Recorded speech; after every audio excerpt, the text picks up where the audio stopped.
Oh, folks, how y'all doing today? I don't care how many people get mad, how many people get angry, how many people get upset. What I consider cuckiness, cowardice.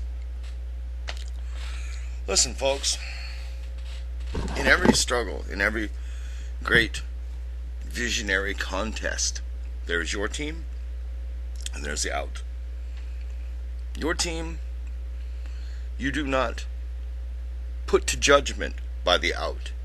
You do not allow the out to stand over yours. You do not stand over yours in judgment for the out's values. You do not do this. This is not acceptable.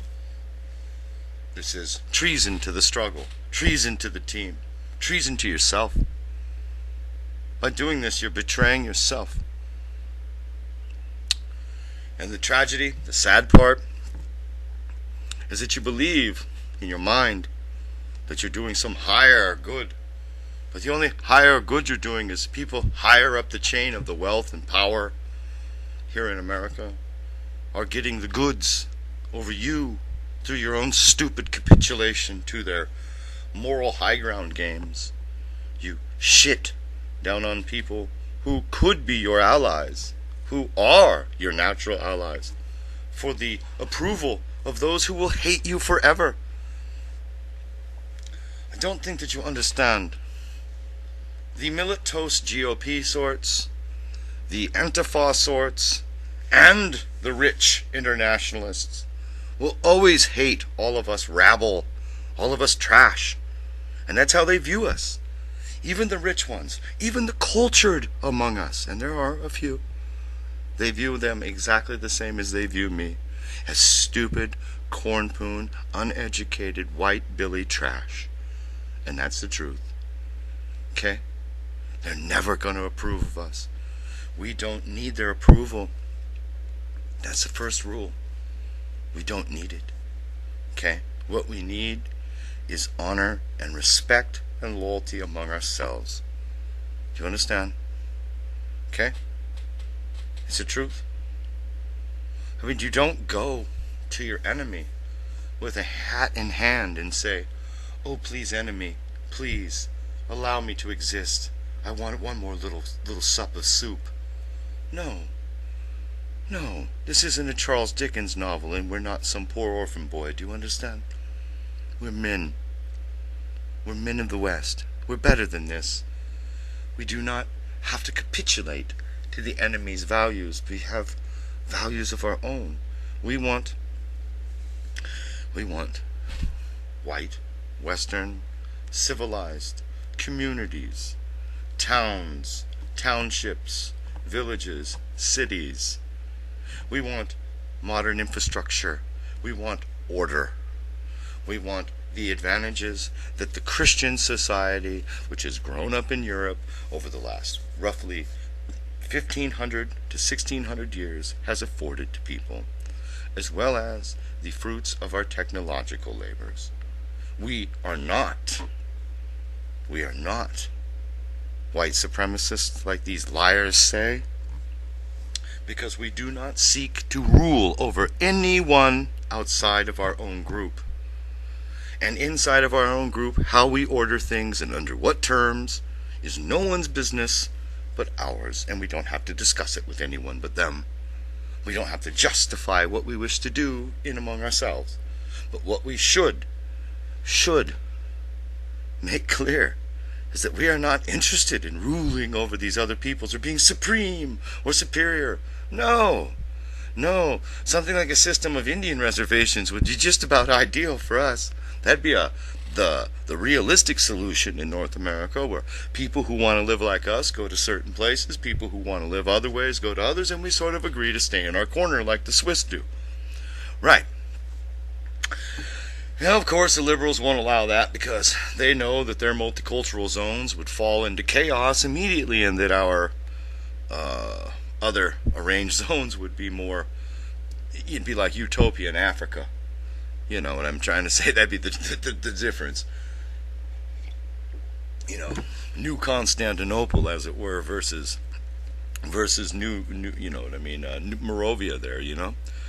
Now, And okay, folks. So that's the thing. We don't want to rule over the Moravians or the Morlocks or any of these others. We want to rule over ourselves.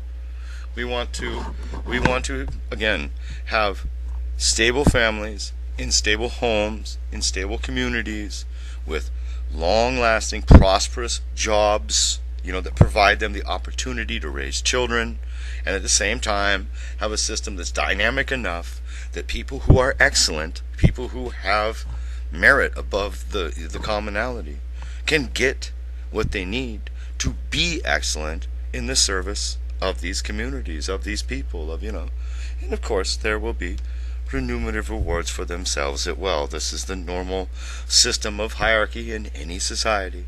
But we nationalists understand that the bottom base, the workers, the common family, that is the strong link that keeps all of this upright, that makes civilization possible.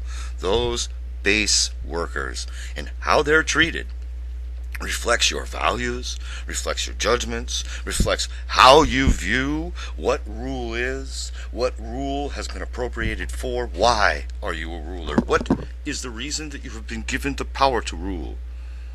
This is all reflected in how your subjects are treated. And it's our full, complete, utter conviction that how you treat the lowest, the least among you, is the measurement of how great you are. Period. Because remember, again, this isn't just some soppy, mystic Christian pussyism. No. If your working class is well established and have good jobs, then you have a proper tax base to provide for public funding. Then you will have enough people who will be able to go up to the middle class managerial positions. They will be promoted based on merit in our system. Merit. The next class up, of course, there's going to be people who excel. They will be the ruling class. They will again be there by merit and taken down by demerit. See how this works? Right? No socialism about it. More of just a natural acceptance of God's hierarchy. Okay? Now, key thing is that up this chain comes duty. So the people at the bottom have an obligation to be orderly and follow the rules as they're established, but the people at the top have an obligation to make good rules that operate well for the people at the bottom. Right? I don't know. I mean, what I'm saying, it doesn't seem so evil, does it? It doesn't seem so horrible that way. And it's the ability to control our message that's important, you see. But part of that is being loyal to the people who adhere to our message. You see,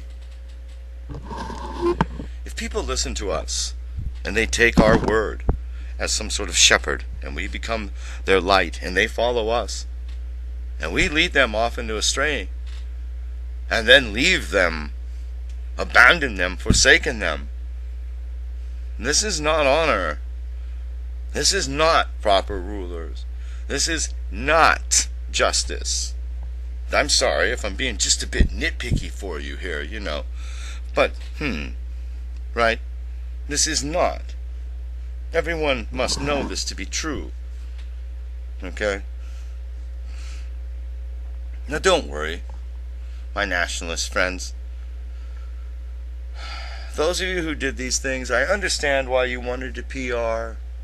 I understand why you wanted to PR, but you will do your Hail Marys and your penance. You will do these things. Don't argue. Good. Now, there's another group of people who should be addressed, I think, and that is the police. It was interesting listening to the leader of the rally, whose name I won't virtue drop. I don't like to drop people's names like a fool, because if the system didn't know his name, I would prefer they didn't know his name. I would prefer it was like the Front for the Liberation of South Vietnam, where they had no idea who the members were of the operational Central Committee. No idea. Until after the war. Right. Do you understand? Now, or well, little idea. Only but 2 people were really known. And there were like 26 of them, yes.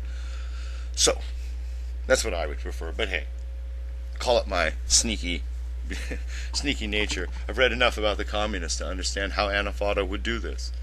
But the leader of the nationalist rally, who I want to make perfectly clear, although I am babbling here a bit, but hey, no one's going to listen this far, I don't think. I'd like to make perfectly clear they did this legally. They followed the law. They did exactly what all of these GOP cucks. Oh, you need to be legal. And they did. They did. And when they tried to do it that way, they were, I don't want to be, hyperbolic, but they were shut down. There it is. And not only were they shut down, they were forced into a melee with Antifa that need not have happened. And watching the leader of this talk with these cops, where he basically said, you don't want to do this, and why are you doing this? Because, as he put it, we're the only ones here who would defend you. You know what I mean? I swear that he said exactly that we're the only ones here who would defend you. And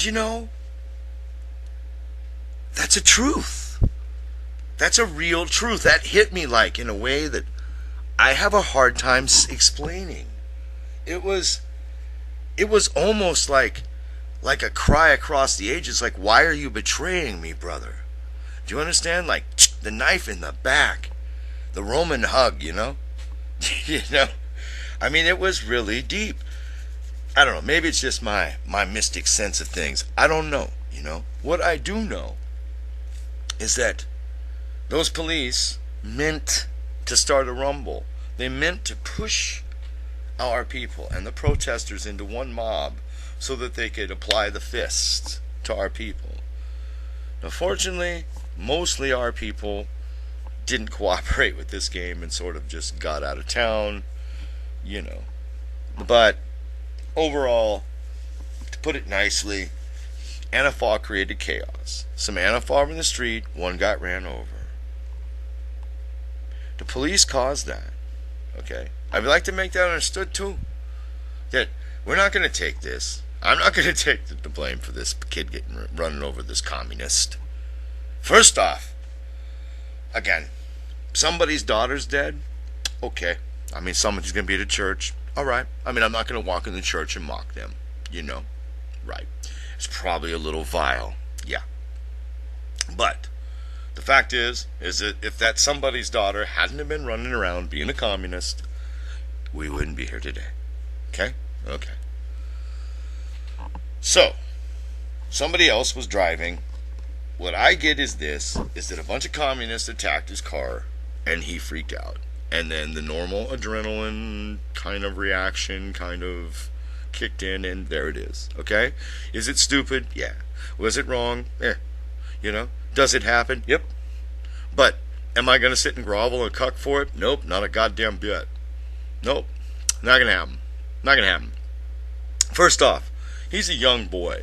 He's probably never really been in the rough, I highly doubt he has a criminal record, He doesn't look to me like he grew up in the hood.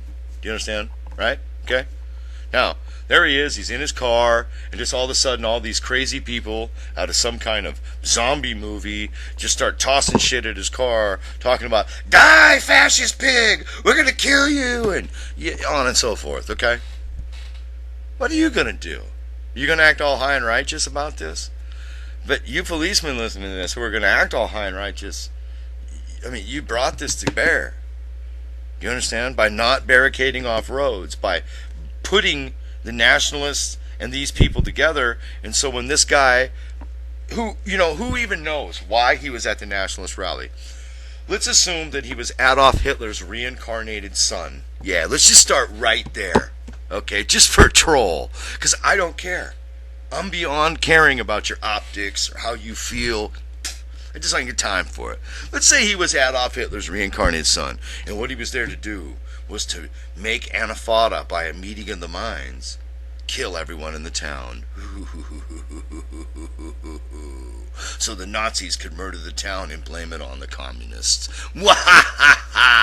And of course, by Hitler's reincarnated son, I mean George Soros. Right? Okay.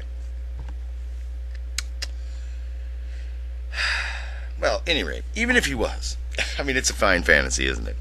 But even if he was, the reason that he had to drive through crazed anarchists roaming the street like Planet of the Apes, some kind of the zoo took over, the mental asylum was taken over, prison riot, that's what it looks like, a prison riot, is, well, it's simply because the police weren't policing the streets. Someone allowed Antifada to take over the streets. Okay? Now, color me funny, but the rally, which was legal with a permit, should have been protected from the street violence, which wasn't legal. That'd be the normal order of things. Governor's orders be fucking damned. Yeah, right. Now, y'all are gonna hate me. You can not like me. I don't, whatever. Fuck it. You know what I'm saying? That's acceptable, I guess. But I mean, again, I don't want you policemen harmed. And the reality is fucking that the nationalists were not there to harm or I'd like to name one nationalist rally where you can name, go Google it, where an actual fascist, a neo-Nazi, hurt a policeman. Just go ahead. Okay? It's just, it hasn't happened in a long time, bro. Now, let's fast forward and go to some of these Antifada, Black Lives Matter, which are overlapping groups. These radical anarchist groups on the campus, which aren't Antifada, but they are basically front groups for Antifada. Now, how many policemen have been hurt or harmed or frightened or otherwise? Okay, you already know. It's not good. Okay, we can... Do I need to just put link in the description? You already know, guys. Come on, man. Come on. Okay? So, I don't understand. I'd like for somebody to answer this guy's question. Why would you imbeciles beat up on the people who, if that mob of crazy leftists did get over on you police and you think, oh, they couldn't, but if they did, the only realistic people in that town that would have come to save you are the right-wing conservative men who are largely going to be white, yeah. The others would have just let you take it.